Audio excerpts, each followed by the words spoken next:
Welcome. Go ahead, take it away. Peter. All right, thanks for joining us for another episode of the Venture Capital Podcast. Today, we are going to talk about this business proposition, right? Not a business proposition, about investing in your friend's business.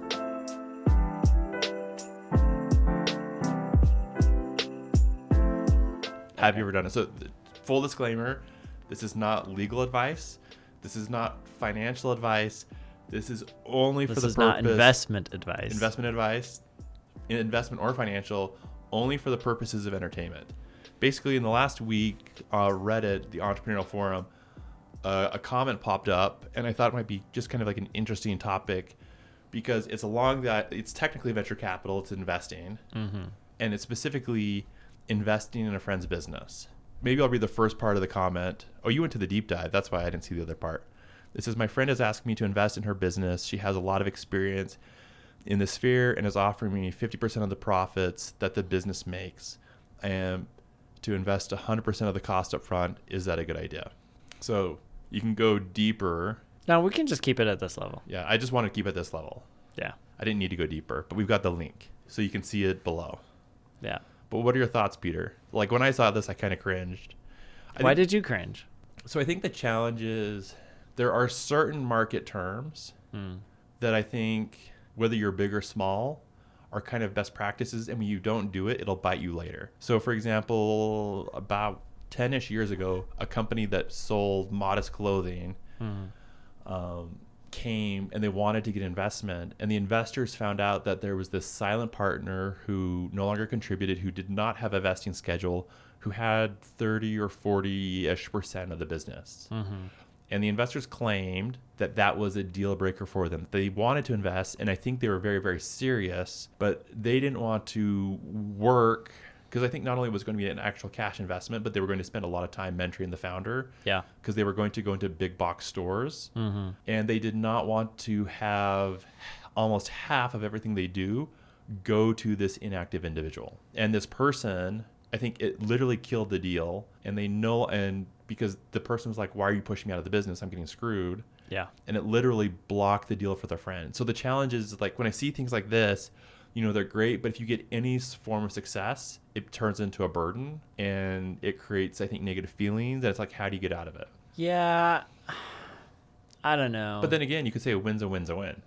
But I would push back on that because there must have been a little bit more going on. And I say that because There's always more, always two sides. Like, investors do this all the time, right? Like, the seed investor owns, 30% of the business or whatever. And, like, does the Series A get all grumpy and upset because the seed, invested at a riskier stage and owns a big chunk of the company? Not really, right?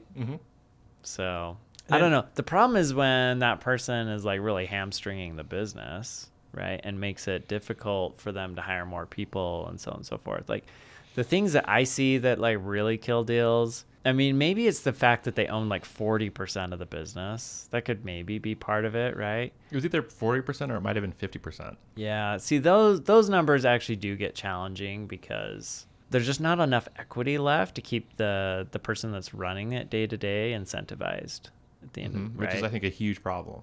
Yeah. Because I think they literally just shut the business down. Yeah. Well, in that case, then the person was kind of stupid to not, be willing to negotiate or find a reasonable outcome because they ended up owning, 50% of zero, right?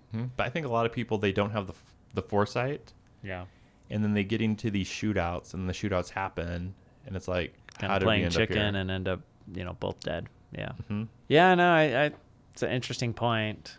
I think in this example for Reddit, so I guess there's a couple ways to read it. One is to say, like, they end up owning 50%. The other is to say that they were getting 50% of the profits. Those are two very, very different things, right? Like, I could have a 50% profit interest. But either way, I looked at this and I was like, immediately was like, there's no way this is a venture deal, right? And it may never be a venture deal. Right. But if it's like a pure lifestyle business, like, okay, that could make sense. If I were the investor, I'd be like asking questions around, well, how are profits calculated, right? Like, what kind of rights do I have? What kind of protections do I have, right? Like, all of these things. If I'm going to be fronting up a bunch of capital, like, how do I know that this person's not just going to plow a ton of expenses into the business and that, they're going to pay themselves like a, fat salary and then there's nothing left in profits, right? I think that's tricky. If they don't actually end up owning equity and it's just like a profit interest, right? Like, then they can't control things, right? They could end up selling the business and you would get nothing for it, right? Like there are a bunch of issues there. I think if I were to do a deal like that, I might do it maybe more RBF based, right? So revenue based financing, where it's like, okay, I want a cut of royalties, right? Like RBF became popular in Utah in like 10 years ago for like a year or two, and then it just disappeared. Yeah. Although it's been totally like institutionalized. There are a lot of very good funds that do RBF. I also think it makes a lot of sense for most angels. I actually disagree. I don't think it makes a lot of sense for angels. So well, this is why I think it makes a lot of sense for lifestyle businesses backed by angels. Okay, like I think fair. I mean, I think the big concern is if you're in a market where you have to grow at all cost. Yeah, taking anything out of the business that doesn't have to be is a risk. Is hurtful. Yeah, it hurts. It's to get to Mars, it requires so much rocket fuel. Yeah, but if it's a lifestyle business, you don't need that rocket fuel, right? Like. It can make a ton of sense. Yeah. My point is that it's effectively a loan. Yeah. My point is that most angels have a hard time, will never get money back out of deals. Yeah. But think about how much risk you're taking. You're I think angels. I was talking to an angel investor about this once, and he was like, "Oh yeah, like we got this other guy that like did this RBF," and I'm like, "This is the best deal ever. Like this guy's getting paid a pittance on his like money. He's taking the exact same risk we are." Which is like high degree of likelihood this company fails. The only difference is he's going to get like 5% of his money back, right? If it fails, and we'll get 0. But even then, like we might get even, we might even get that 5% back because, we sit in the preferred stack. So yeah, I don't know. Feels like a lot of risk for potentially not a huge outcome on the back end if you're really swinging for the fences, which just drives their risk up. For entertainment purposes, would you invest in a friend's business? Yeah, I have. Okay. What would be the advice for entertainment purposes would you be giving to others if they wanted to invest in friends' businesses? Write a check and don't expect anything back. Okay. That way when they lose it, you're like, well. Make sure there's an actual contract. Well, yes. Make sure you're actually buying an asset, right? Do your diligence. But yeah, look, I mean, I think, I've invested personally in a few friends' businesses, and I never invest enough that will fundamentally change my life if I lost it, right? It's kind of like, oh, well, that sucks. Have you been paid off of any of those yet? No, not yet. I've been paid off of one. They're all early. So they got, but they're all doing well. They're all still growing and performing. So I've invested my time and been rewarded and paid off for that. So you invest your time in a lot of places. This is true. Probably too many. I don't know.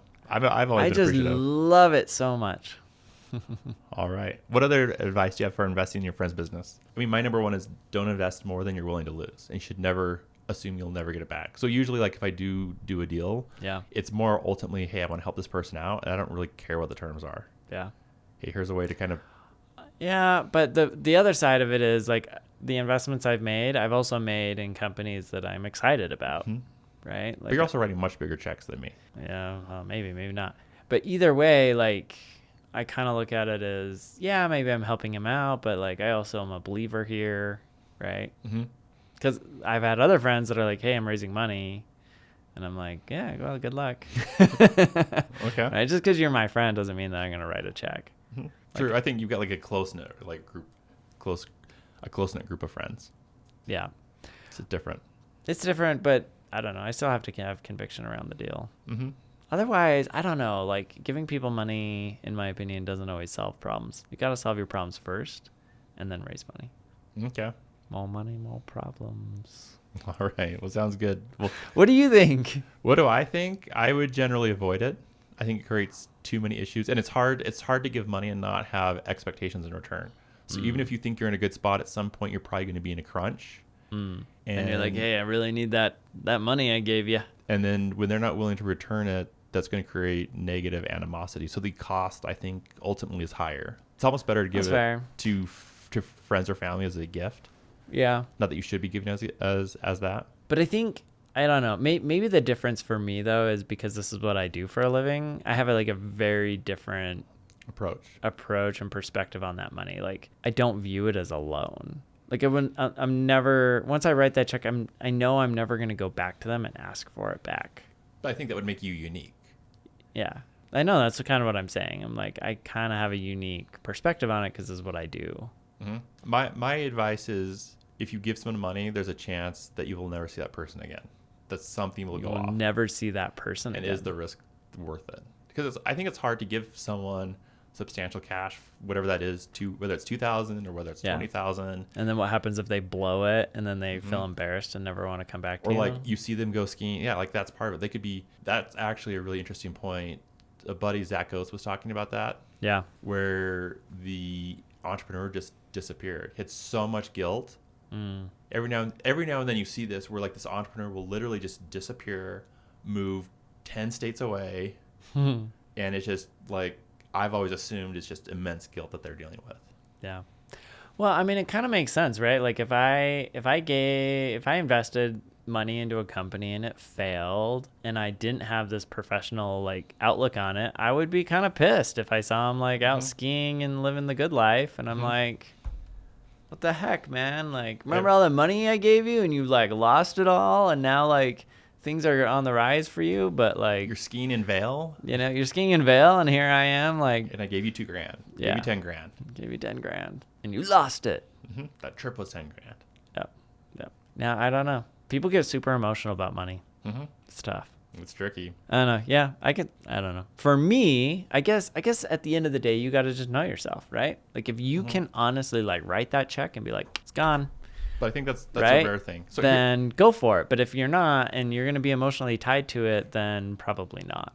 I mean, I think here's the flip side. Let's say you're receiving money from friends. Yeah. Like that will change your life. You need to recognize that if you go skiing to Vail and they others are find out going about to judge it, you. You will be judged. And is that worth it? Yeah. If you buy the Mercedes, yeah, and you haven't paid them back, you will be judged. Yeah. Like, no, 100%. Like, yeah, I have family members where one family member lent the other family member some money, and then they sent that family member back a Christmas gift and accidentally left the receipt for a large purchase that they had made in the box. And the family member was pissed because they were like, what, you haven't paid me back yet?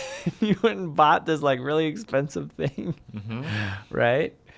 And yeah, it definitely like strained the relationship, whereas like if they had not known, they wouldn't have cared, right? Because like they're still making the payments on time and blah blah blah. But I think that was one of the lessons that John Richards taught me, is that, so again, he was talking about the relationship between employees and the founder when the employees are taking below market rates. Yeah. If the founder then goes and buys a flashy car, how all the employees will feel. And I think family members will feel the exact same way. Yeah. Friends will feel the same way. Yeah. It's true. If you're sacrificing, everybody should be kind of sacrificing. All right. Well, I think this... Or at least emotionally, they feel like that should be the case, right? It doesn't matter how much you're sacrificing. It's their perception, not what reality is. Right. Could be like you got those tickets to Vail for free, right? From, something. It's tricky. So my advice, don't do it. Don't do it. Don't take money. If they're the only ones that'll give it to you, don't take it. It's kind of what Greg Warnock from Mercado would say. He says if you're trying it to family members, he would say raise all of your money from institutions, nothing personal.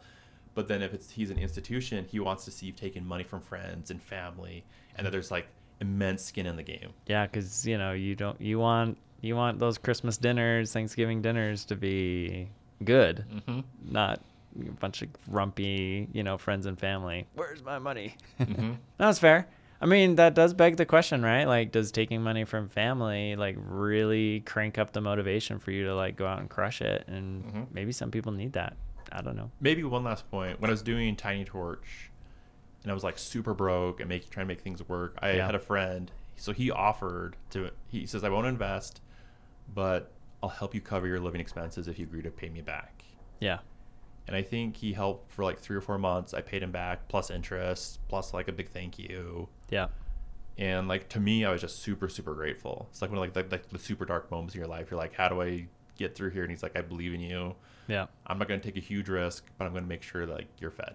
Yeah. And I'll always remember that. Yeah. And he was probably like, look, if he doesn't pay me back, that's okay. Right? I kept Jon from dying. That was worth it. You did. I love it. All right. Well, on that note, we should end. All right. Thanks, guys, for watching. Go to www.venturecapital.fm. Again, let us know your questions in the comments. We've gotten some good ones. What do you think? Would you invest in your friends or family's business? Tricky. Catch you on the next one.